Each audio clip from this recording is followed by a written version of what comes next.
Bismillahirrahmanirrahim. Assalamualaikum warahmatullahi wabarakatuh.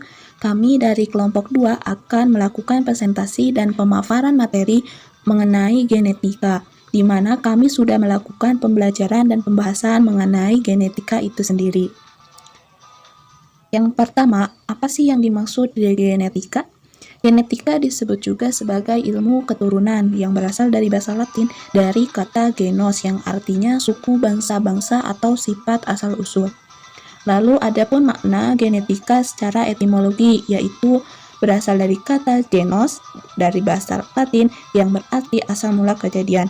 Tetapi pada kenyataannya, genetika bukanlah ilmu tentang asal mula kejadian. Ya memang meskipun pada batasan-batasan tertentu memang ada kaitannya dengan hal itu juga. Adapun definisi dan sejarah dari genetika. Bagian yang pertama ialah definisi mengenai genetika.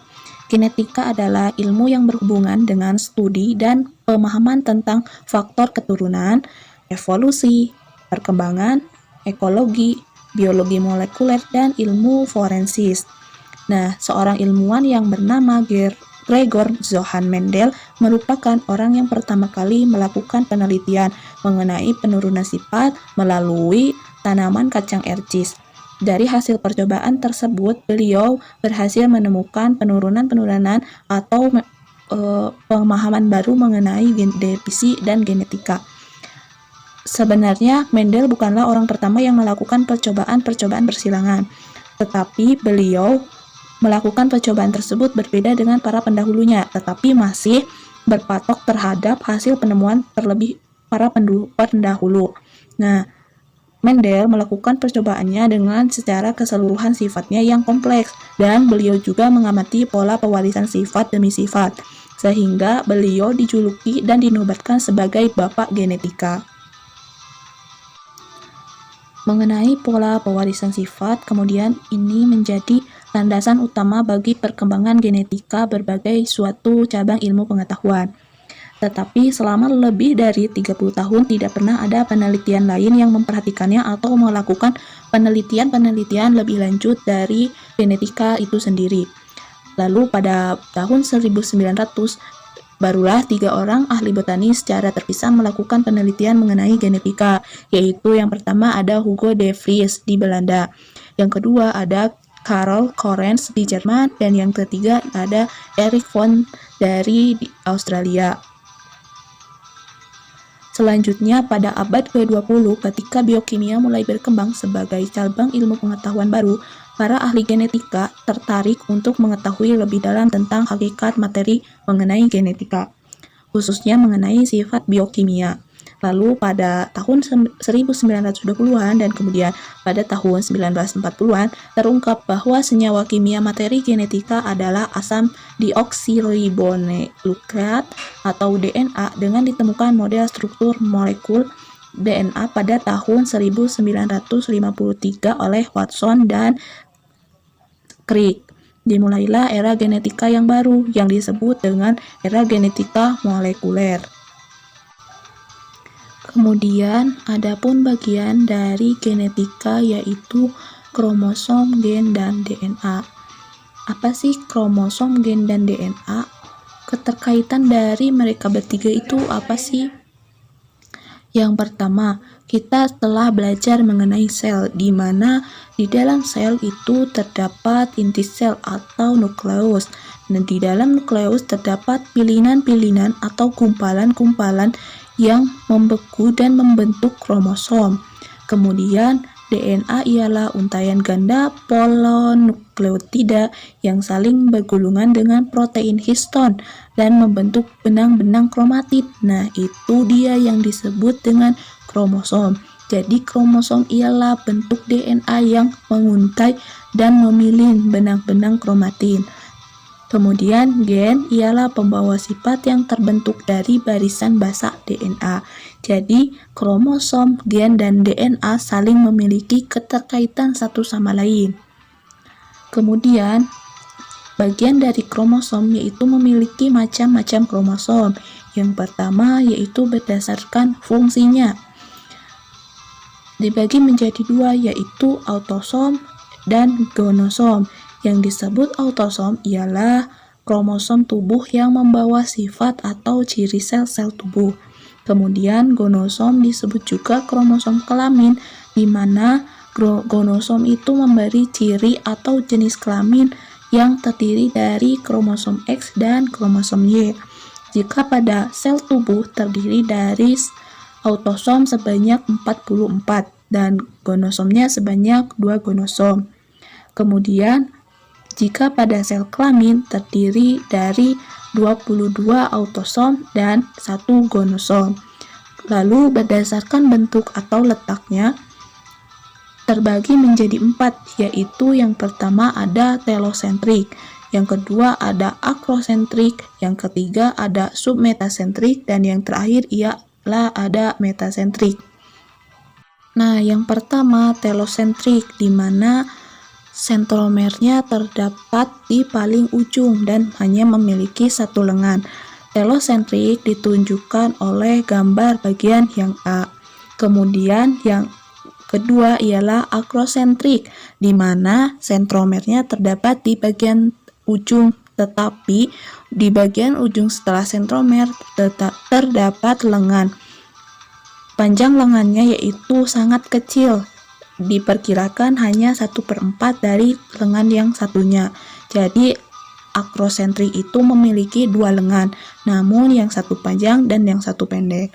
Kemudian yang ketiga yaitu submetasentrik, di mana sentromernya terdapat di tengah dan memiliki lengan sebanyak 2 lengan, tetapi lengan yang satu memiliki panjang setengah dari lengan yang satunya lagi. Jadi yang satu panjang, yang satu dari setengahnya lengan yang panjang. Kemudian metasentrik, di mana sentromernya sama seperti submetasentrik dan akrosentrik, yaitu terdapat di bagian tengah, dan lengannya itu memiliki 2 lengan yang sama-sama memiliki panjangnya sama, yang satu dengan yang lainnya. Dalam sifat genetika terdapat jenis-jenis persilangan, yaitu dalam persilangan 2 individu yang memiliki sifat berbeda disebut dengan hibrid. Terdapat beberapa macam hibrid yang diantaranya yaitu yang pertama yaitu monohibrid. Monohibrid adalah suatu hibrid dengan satu sifat yang memiliki perbedaan. Kedua, dihibrid yaitu suatu hibrid dengan memiliki dua sifat yang berbeda dalam satu hibrid. Kemudian yang ketiga yaitu trihibrid, yaitu suatu hibrid dengan memiliki 3 sifat yang berbeda dalam satu hibrid. Nah, untuk individu dengan pasangan gen yang sama disebut dengan homozigot, sedangkan untuk individu dengan pasangan gen yang berbeda disebut dengan heterozigot. Oke, saya akan lanjutkan video dari Raffi Abdul Jannah yang berjudul Hukum Genetika. Hukum genetika itu dibagi menjadi 2. Yang pertama, hukum Mendel 1 dan hukum Mendel 2.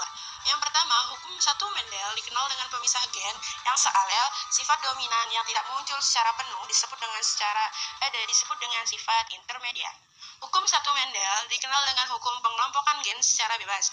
Perkawinan resiprokal merupakan perkawinan kebalikan dari yang semula dilakukan dan menghasilkan keturunan dengan perbandingan genotip yang sama.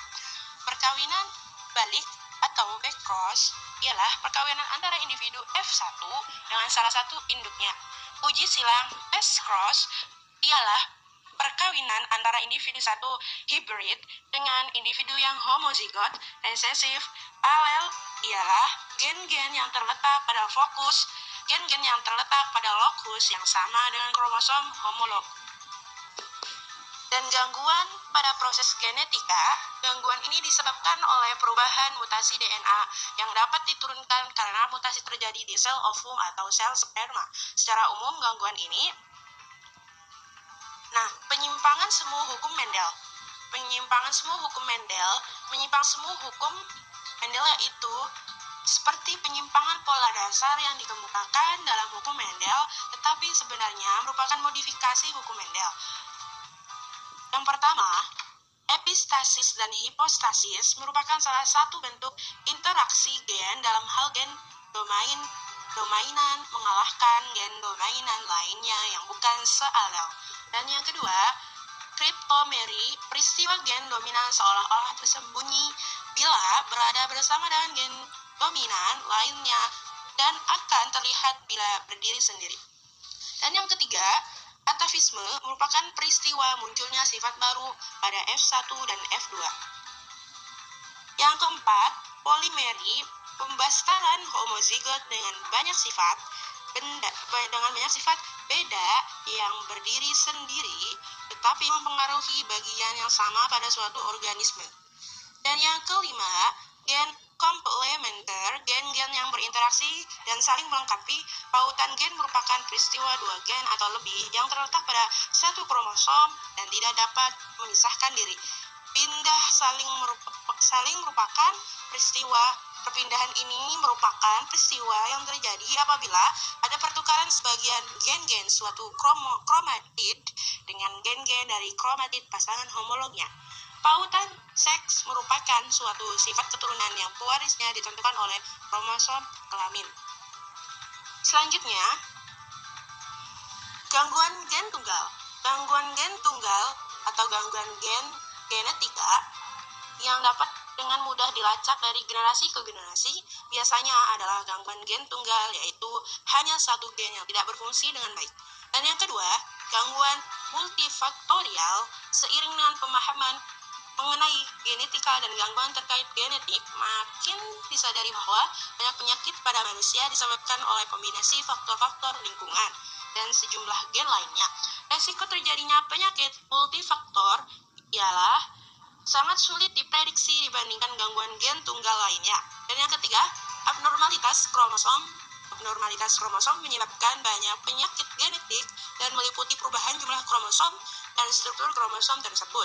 Perubahan jumlah kromosom disebabkan oleh kromosom yang tidak terpisah dengan benar saat meiosis atau mitosis, misalnya sindrom Down, sindrom Fragile, Korean Huntington, sindrom Turner, dan multifaktorial ini sulit diprediksi dibandingkan dengan gangguan gen tunggal.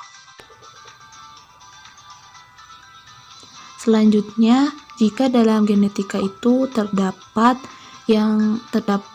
satu istilah yang sering kita dengar, yaitu mutasi. Nah, selama proses replikasi DNA, kadang-kadang terjadi kesalahan dalam polimerisasi untai kedua. Kesalahan ini itu disebut mutasi. Nah, mutasi itu jadi kesalahan yang terdapat dalam proses polimerisasi untai kedua dan dapat memiliki dampak pada fenotip organisme, terutama jika mereka terjadi dalam urutan pengkodean protein dari gen. Tingkat kesalahan biasanya kesalahan yang sangat rendah sampai 1 di setiap 10 sampai 100 juta basis karena kemampuan proofreading dari DNA polimerase. Jadi jika dari 10 sampai 100 itu hanya ada satu kesalahan yang terjadi. Lalu tanpa proofreading tingkat kesalahan 1000 kali lipat lebih tinggi karena banyak virus bergantung pada polimerase DNA dan RNA yang kekurangan kemampuan proofreading sehingga dapat terjadi mutasi yang tingkatnya lebih tinggi.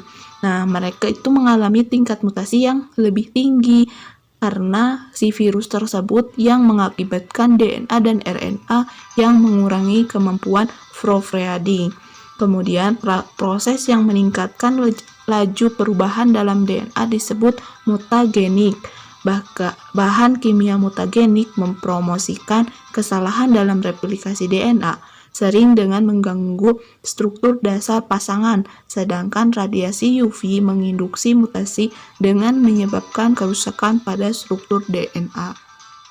Sekian dari kami, kurang lebihnya mohon maaf. Wassalamualaikum warahmatullahi wabarakatuh.